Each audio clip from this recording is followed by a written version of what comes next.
আসসালামু আলাইকুম। আমি S Mofazzal Hossain, voice of good news 24 থেকে বলছি।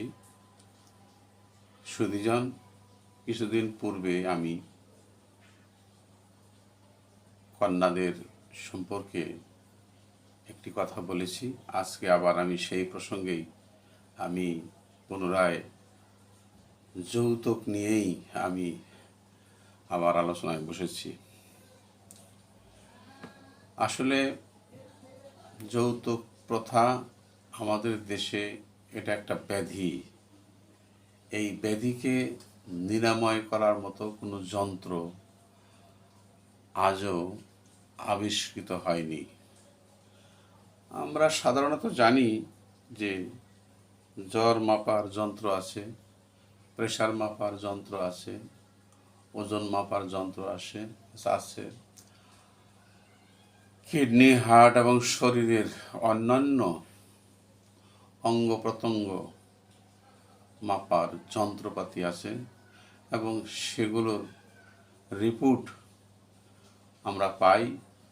সেই রিপোর্টের ভিত্তিতে আমাদের চিকিৎসা করানো হয়। আমরা সেই রিপোর্টের ভিত্তিতে, চিকিৎসার ভিত্তিতে আমরা সাময়িক কালের জন্য এই পৃথিবীতে বেঁচে থাকি।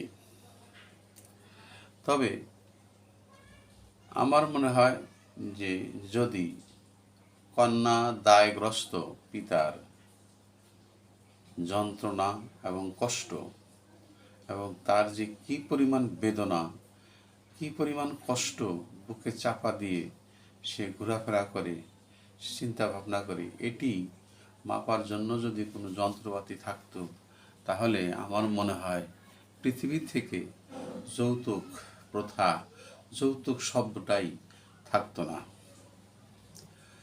তো আমি একা এই প্রথাকে কখনোই বিলুপ্তি সাধন করতে পারবো না। এখানে সকল মানুষের সচেতনতা বৃদ্ধি করা দরকার। বিশেষ করে ছেলের বাবারা ছেলেদেরকে সেইভাবে গড়ে তুলবেন যে অন্যের কাছে যেন তার হাত পাততে না হয়। কারণ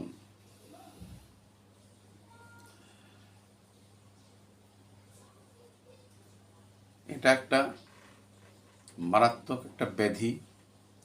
এটা ধর্মীয় আচার অনুষ্ঠান থেকেও এটা সম্পূর্ণ হারাম হিসাবে আখ্যায়িত করা হয়েছে।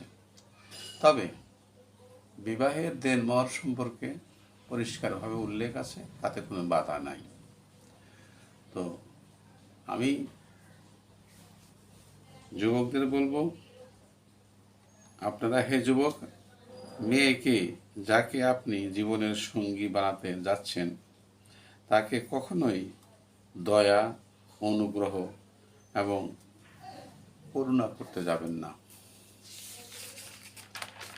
এটা আমার অনুরোধ। এই কাজটা কখনো করবেন না। আপনি বিয়ে করতে যাচ্ছেন যাকে, যিনি আপনার জীবনের সঙ্গী হবেন, যিনি আপনার জীবনকে দেখভাল করবেন, আপনার পরিবারকে দেখভাল করবেন, আপনার বাবা মাকে দেখভাল করবেন, সেই মানুষটিকে আপনি অযথা করুণার দৃষ্টিতে দেখবেন না, অবহেলার দৃষ্টিতে কখনোই দেখবেন না। আর অনুগ্রহ তো করবেনই না। অনুগ্রহ করাটা একটা মহাপাপ বিশেষ। কাজেই এই বিষয়টা আমি আপনাদের কাছে বারবার রিকোয়েস্ট করতেছি। যৌতুক নেয়া এবং দেয়ার ব্যাপারে দেশে প্রচলিত আইন তোয়াক্কা না করে শিক্ষিত পরিবারগুলোতে যৌতুক প্রবণতা এখন বেশি দেখা যায়। যৌতুকবিহীন বিয়ের অঙ্গীকার, যৌতুক নেয়া শাস্তিযোগ্য অপরাধ, যা প্রমাণিত হলে সর্বোচ্চ 5 বছর পর্যন্ত কারাদণ্ড হতে পারে।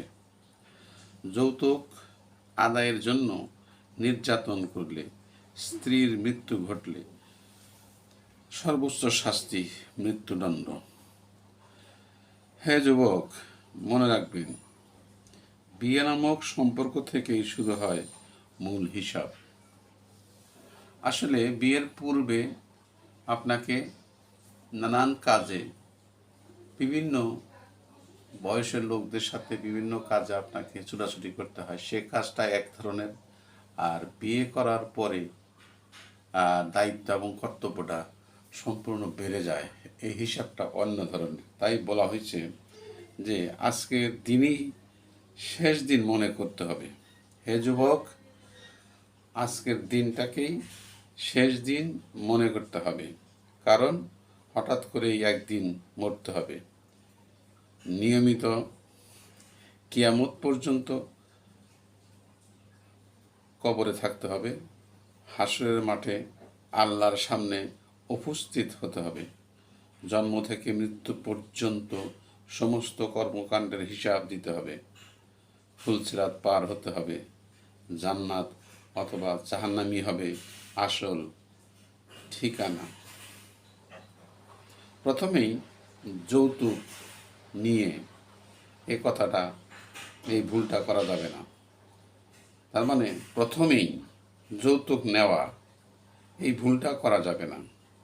তাই সকল যুবক ভাইদের আহ্বান জানাই, যারা এখনো বিয়ে করেননি, প্রাপ্তবয়স্ক নারী পুরুষ সবাই এক হাত তুলে মহান খোদার কাছে বলি, যৌতুক চাওয়া মানে ভিক্ষা চাওয়া। যৌতুক একটা সামাজিক ব্যাধি। যৌতুককে সত্যিকার অর্থে না বলি, যৌতুক অবশ্যই নেব না, কারণ এটা নিম্নমানের দয়া। যৌতুক অবশ্যই দেবও না। প্রিয় দর্শক, কোনো মধ্যবিত্ত পরিবার বিবাহ উপযুক্ত কন্যার জন্য সরকারি চাকরি জামাই পেলে সামাজিক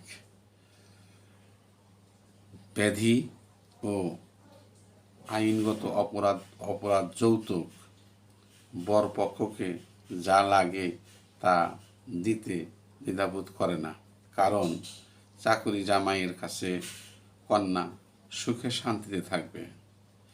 হে যুবক, মেরুদণ্ড সোজা করে দাঁড়িয়ে সাপ জানিয়ে দিন, কানা করিও যেন ছেলের সাথে না যায়। হে যুবক, আপনি চাকরিজীবী, আপনি সাপ জানিয়ে দিন, আমার সাথে যেন মেয়ের বাড়ির কানা একটা করিও না যায়। আরও আওয়াজ তুলুন, যুবকরা ভাই ভাই, যৌতুককে না জানাই। সকল যুবক এক হই, যৌতুক নেয়ার যুবক কই। দেশ হতে বিদেশ, যৌতুকবিহীন বাংলাদেশ। বর্তমানে একটি নতুন প্রবণতা চালু হয়েছে, যৌতুক না চাইলে কন্যার পিতা ছেলেকে বেশি দিবেন বলে বর পক্ষের পিতা এটা আশা করে থাকেন। কত বড় নিম্নমানের কাজ, কত বড় নিম্নমানের রীতি, যে কন্যা দায়গ্রস্ত পিতার কাছ থেকে যৌতুক নেওয়া, টাকা পয়সা নেওয়া, অলঙ্কারাদি নেওয়া, খাট পালং নেওয়া, বাড়িঘর নেওয়া, পশু টিভি থেকে শুরু করে বিভিন্ন আসবাবপত্র নেওয়া, এটা কি ধরনের একটা অন্যায়! এটা চরমভাবে একটা ডাকাতি, প্রকাশ্য ডাকাতি। আসুন আমরা সবাই মিলে এই ডাকাতিকে রোধ করি। আমার একার পক্ষে সম্ভব না। আমি যুবক ভাইদের বলবো, আপনারা জেগে উঠুন। আপনারা অবশ্যই সৎ মনোভাবাপন্ন মন নিয়ে জেগে উঠুন এবং কন্যা দায়গ্রস্ত পিতার কাছ থেকে একটি পয়সাও না নিয়ে মেয়েকে বিয়ে করে সামাজিক রীতি সৃষ্টি করুন। দেশ থেকে আমি মনে করি আপনারাই পারবেন এই ব্যাধি থেকে সমাজকে মুক্ত করতে। আমি আর বেশি কিছু বলবো না। আমি যুবকদের দাঁড়ানোর আহ্বান জানিয়ে মেরুদণ্ড সোজা করে দাঁড়িয়ে বলার আহ্বান জানিয়ে যে হে যুবক, মেয়ের বাড়ি থেকে একটি কানা করি যেন আমার সঙ্গে না যায়, এই স্লোগানটি সামনে রেখেই আমি আমার বক্তব্য শেষ করছি। আপনাদের সকলের সুস্বাস্থ্য কামনা করছি। আসসালামু আলাইকুম ওয়া রাহমাতুল্লাহি ওয়া বারাকাতুহু।